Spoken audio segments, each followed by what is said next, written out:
Bonjour à toutes et à tous et bienvenue dans cette vidéo où vous n'allez pas le croire mais je vais vous parler de choses intéressantes que j'ai vues dans le matériel promotionnel de Jurassic World Rebirth. Oui madame, oui monsieur, on a des choses intéressantes dans le matériel promotionnel de Jurassic World Renaissance. Alors, on va pas me faire dire ce que je n'ai pas dit, hein. La plupart de ce matériel annonce quand même un film de série Z, voire même un gros nanar avec un gros budget. Mais il y a 2-3 petites choses que j'ai vues dedans, notamment concernant les sauropodes, les dinosaures à long cou, qui à mon avis valent le coup qu'on s'y arrête parce que il y a peut-être un peu d'originalité, il y a peut-être un petit peu de cette sève, il y a peut-être un petit peu de cette comment on dit déjà de science, oui, dans ce truc de science-fiction, oui. Exactement. Alors, on commence par cette image qui nous montre ce personnage en train de toucher les pattes de ce qui est un dinosaure sauropode. Alors, il est entre ses jambes, il apprécie sa vie dangereuse, visiblement. Il est entre les jambes de l'animal et il est en train de lui caresser la peau. Et alors, cette peau, elle est très intéressante puisque vous voyez, elle est... Bon, alors...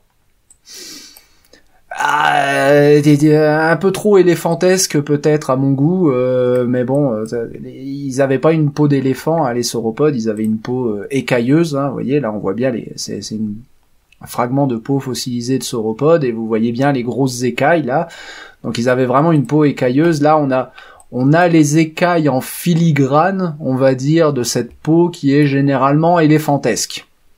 Donc bon, c'est toujours le grand débat paléo-artistique sur principe...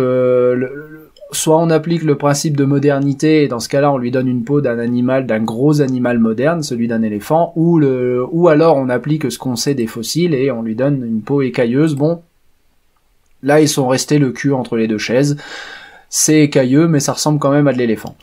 Et surtout, là où je voudrais attirer votre attention, c'est sur ces petits poils là, donc qui donnent d'ailleurs encore une fois, qui participent beaucoup de cet aspect éléphantesque. On a ces petits poils qui vont par paires. Regardez, ils sont par deux, ça se voit encore mieux sur la vidéo. Ces petits poils, ils vont par deux. Et ça, mesdames et messieurs, ça fait référence directement à une étude qui a été publiée il y a pas longtemps. C'était une étude sur les ptérosaures anurognathidae. C'était l'étude qui justement avait tracé l'homologie, pour la première fois, avait tracé l'homologie entre le duvet des ptérosaures, qu'on appelle des pycnofibres, et les plumes de dinosaures. C'était cette étude qui la première fois avait dit, bon bah voilà, ces deux structures sont certainement homologues, et donc l'ancêtre en commun de tous les avés métatarsaliens, donc le clade qui inclut les ptérosaures et les dinosaures, cet ancêtre devait déjà avoir au moins des pycnofibres. Et là, ce qu'on vous représente, là, bah, ce sont des pycnofibres.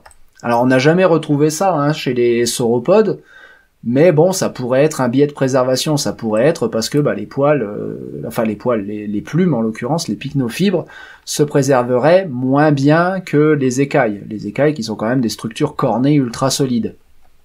Bon là, on aurait peut-être juste un biais de préservation, et ici ils ont pris le parti donc de nous représenter ces plumes comme des pycnofibres qu'on a retrouvées chez les ptérosaures. Donc là, on aurait peut-être la représentation de cette hypothèse, la représentation live action de cette hypothèse selon laquelle les pycnofibres des ptérosaures et les plumes filamenteuses des dinosaures seraient une seule et même structure plus ou moins différente, avec ici le parti pris de représenter les plumes de sauropodes, du coup, comme des pycnofibres de ptérosaures, telles qu'elles auraient pu l'être de façon primitive chez tous les avés métatarsaliens.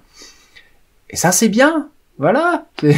Bon, à côté de ça, on a le D-Rex, là, le déformé Rex mutant, mais bon, bah, on va se contenter de ce qu'on a, et c'est déjà pas mal, Et surtout, il y a eu une autre image qui m'a beaucoup intéressé, c'est cette image-là qui nous représente des titanosaures, du moins on suppose que ce sont des titanosaures.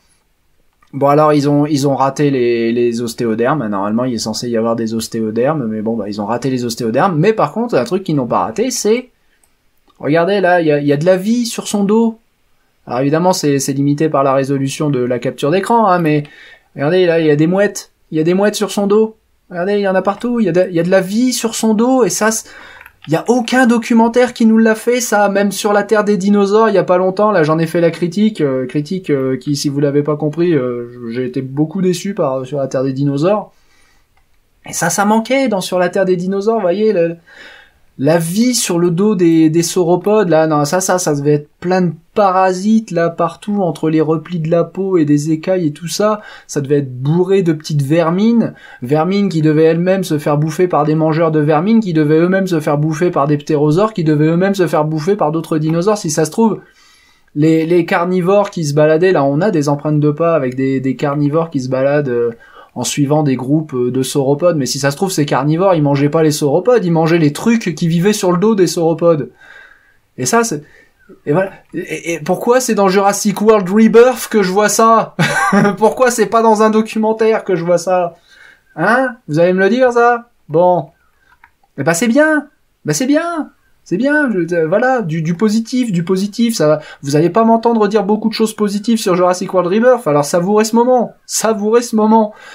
Et ça, et puisque justement le réalisateur de Jurassic World Rebirth, c'est Gareth Edwards, qui est donc connu pour son travail sur les échelles. Bon, j'avoue que comme je l'avais dit dans ma critique du trailer de Jurassic World Rebirth, j'avoue que je retrouve pas vraiment ce travail sur les échelles dans les trailers. Si vous regardez la vidéo de Durandal sur le même sujet, lui, il le retrouve, mais bon, je trouve que c'est pas aussi bien fait que dans d'autres, comme Godzilla, par exemple, hein, Godzilla 2014, quand il y a assez de lumière pour qu'on voit ce qui se passe à l'écran, on voit qu'effectivement, il y a du gros travail sur les échelles, le gigantisme est très très bien représenté. Voilà, c'est surtout ça que je veux dire. Et donc là, ça me donne l'espoir que dans Jurassic World Rebirth, pour une fois, le gigantisme des sauropodes va ressortir en vrai, parce que le problème qu'on a avec ces documentaires qui maintenant sont vraiment inscrits dans la lignée de Préhistorique Planet, c'est que les sauropodes, bientôt on va les voir debout sur des boules de cirque, en train de jongler, en train de faire des pirouettes, des galipettes et des saltos arrière, quoi. Non, les sauropodes, c'est des animaux qui pesaient plusieurs fois le poids d'un éléphant, et un éléphant, quand ça se déplace qu'un pied à la fois, hein. Bon, alors ça ne court pas, ça ne court même pas un éléphant, ça ne court pas, ça marche vite. Et ça marche l'amble quand ça marche vite, histoire de conserver le plus de contact au sol possible. Mais un éléphant, quand ça marche pépouze, bah ça marche qu'un pied à la fois, ça n'avance qu'une jambe à la fois. Et donc voir des sauropodes qui marcheraient une jambe à la fois, très doucement, mais où on verrait le déplacement de puissance. Parce que imaginez la puissance colossale que devaient dégager ces machins-là, ça devait être des locomotives sur pattes, ça devait dégager une chaleur incroyable. C'est probablement d'ailleurs pour ça, certains pensent qu'ils avaient un long cou. C'est pas tellement pour aller chercher les végétations. Quand vous faites 30 tonnes, vous n'avez pas besoin d'avoir un long cou pour aller chercher la cime des arbres, hein. Vous prenez l'arbre, vous le poussez avec votre pied, l'arbre tombe, vous mangez. Il n'y a pas besoin d'avoir un long cou pour aller chercher la cime des arbres quand vous faites 30 tonnes. Donc le long cou, faut arriver à l'expliquer autrement. On avait vu dans le dernier Paléo News que il y en a qui maintiennent que c'est une histoire de végétation, de position de la végétation et tout ça. Il y en a qui disent que le long cou, c'était pour faire, notamment chez les diplodocidés, hein, les trucs comme Nigersaurus, c'était pour faire tondeuse à gazon, c'est-à-dire que vous restez à un endroit sans bouger, donc économie d'énergie, hein, quand ça vous coûte des milliers de calories de bouger, de déplacer une seule patte, je vous assure que ne pas bouger, c'est important. Donc vous restez sur place, économie d'énergie, surtout si vous êtes herbivore d'ailleurs, parce que l'herbivorie c'est pas un régime très riche en calories. Donc vous êtes votre diplodocus, vous faites 30 tonnes, vous restez sur place, économie d'énergie, et avec votre long cou, vous balayez comme ça autour de vous. Zzzz, voilà, vous faites radar un peu avec le cou, et vous balayez autour de vous et vous nettoyez la zone, vous faites un pas en avant, hop, vous nettoyez la zone, vous faites un pas en avant, vous nettoyez la zone, et ainsi de suite. Voilà, et on pourrait imaginer comme ça des rangées de diplodocus qui se déplaceraient tous dans le même sens, et qui transformeraient la forêt en savane, voyez, en en tondant les cycas et les fougères, et dès qu'il voit un arbre, il s'emmerde pas, il le défonce, il mange les feuilles de l'arbre, il laisse derrière des squelettes de forêt, voilà. Donc ils détruiraient tout sur leur passage, en fait, en semant la mort et la destruction, et en laissant derrière des tas de bouses qui vont fertiliser une nouvelle savane, voilà. Et ça, moi je veux des démonstrations de puissance comme ça au cinéma, l'implacable avancée, la lente et implacable avancée des sauropodes. Et donc ce que je disais, c'est que le long cou, ouais, ça pourrait servir à ça pourrait servir le long cou à donc se refroidir.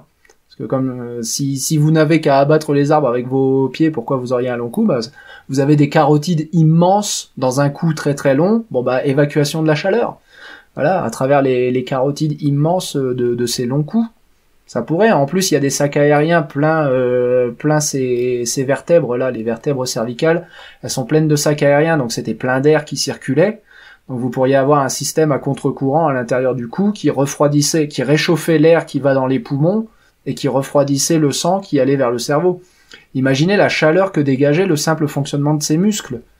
Ça devait être une chaudière de fou, et donc ça devait être vachement bien de vivre au sommet d'un sauropode. Hein. Il devait faire chaud, hein. On devait être bien. Donc tout ça, je veux voir le gigantisme, l'implacable avancée des sauropodes. J'en ai marre de voir des sauropodes qui font du skateboard, qui font du surf, qui font de l'avion. J'en ai marre de voir des sauropodes acrobates qui se dressent sur leurs pattes de derrière comme si c'était une formalité. Oui, je veux bien voir un sauropode qui se dresse sur ses pattes de derrière, mais comme dans le premier Jurassic Park, vous voyez, il le fait une fois, hein. On voit que c'est pas simple, et quand il se remet par terre, ça fait boum. Voilà, là, il y a de la puissance, là, il y a de l'énergie, là. Vous voyez, ils font pas ça toutes les 2 scènes pour faire plaisir aux spectateurs. Représentez-nous le gigantisme de ces animaux, quoi. Représentez-nous la vraie biologie de ces animaux, avec toute la complexité de la chaîne écologique qui les suivait, avec la destruction qu'ils devaient semer devant eux. Là, j'espère qu'ils nous montrent un grand troupeau de sauropodes. J'espère que ce troupeau de sauropodes, derrière lui, c'est un bordel fameux qui laisse. Bon, j'espère pas qu'on va nous montrer leur reproduction non plus, mais ce serait un truc intéressant à représenter, la reproduction des sauropodes. Pareil, hein, niveau gigantisme et improbabilité. Monter des sauropodes en train de se monter, montrer des sauropodes en train de se monter les uns sur les autres, ce serait formidable, ce serait extraordinaire. Comment est-ce qu'il faisait ça, tu vois? Et là, pour le coup, avoir un réalisateur comme Gareth Edwards aux commandes, avoir des moyens tels que le cinéma les offre, parce qu'il y a aussi ça, hein, avec les documentaires, c'est qu'il y a beaucoup moins de moyens à mettre dans un documentaire que dans un film de cinéma. Donc c'est vrai que le cinéma, là, et Jurassic World Rebirth en particulier, a ce potentiel de pouvoir nous montrer le gigantisme des sauropodes, la complexité de leur interaction biologique, autant entre sauropodes qu'avec les autres espèces, de nous montrer leur puissance destructrice, qui serait spectaculaire, de nous montrer leur gigantisme, enfin bref, par pitié, donnez-nous au moins ça.